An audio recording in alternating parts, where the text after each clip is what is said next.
Execution, the Discipline of Getting Things Done by Larry and Ram. This is a book of three-part examination of what it takes for companies to succeed through strategies, processes, leadership, and ultimately execution.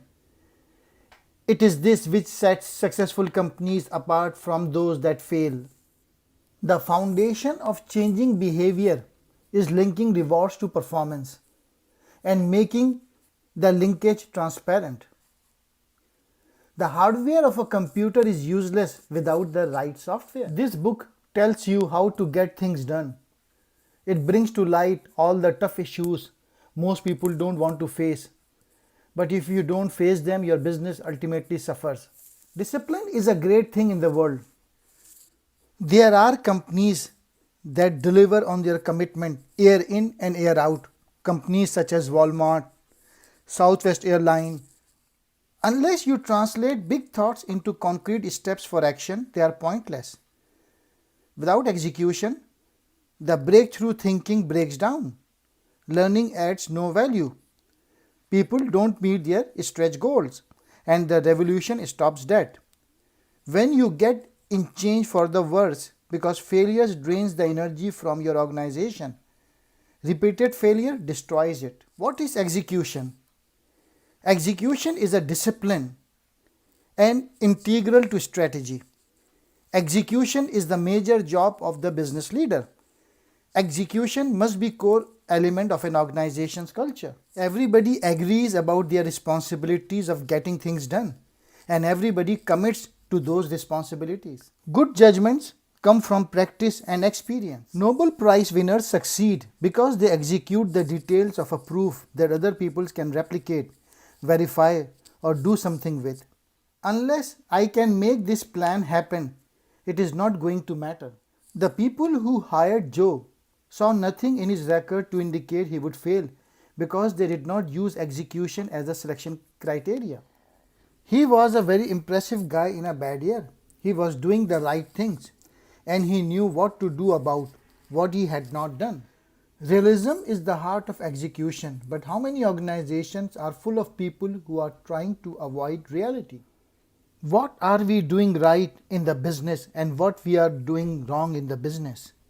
In the same way, what are we doing right in our homes and what we are doing wrong in our homes?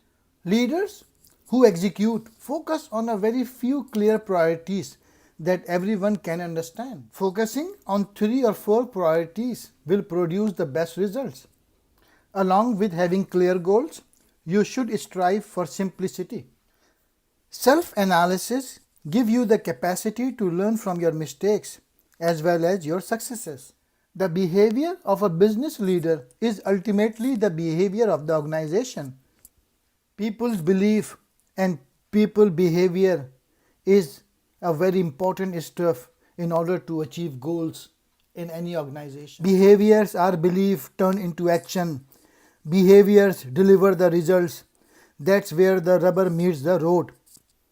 We do all we can to reward people for doing their best.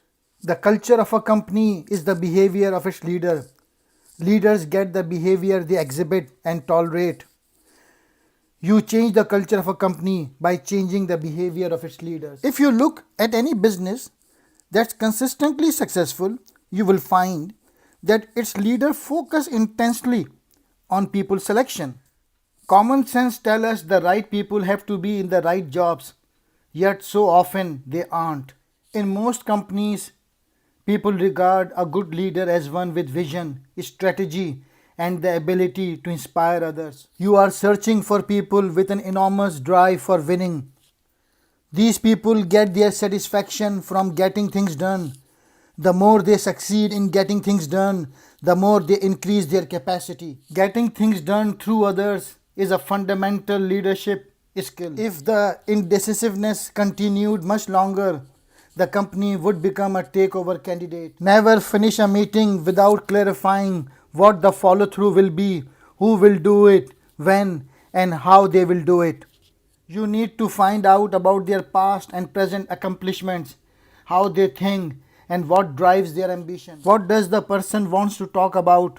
Does he talks about the thrill of getting things done, or does he keep wandering to strategy or philosophy. I focus much on the candidate's energy, implementation, and accomplishment. Here is the important question from the book. What separates the successful companies from the other companies in the same industry?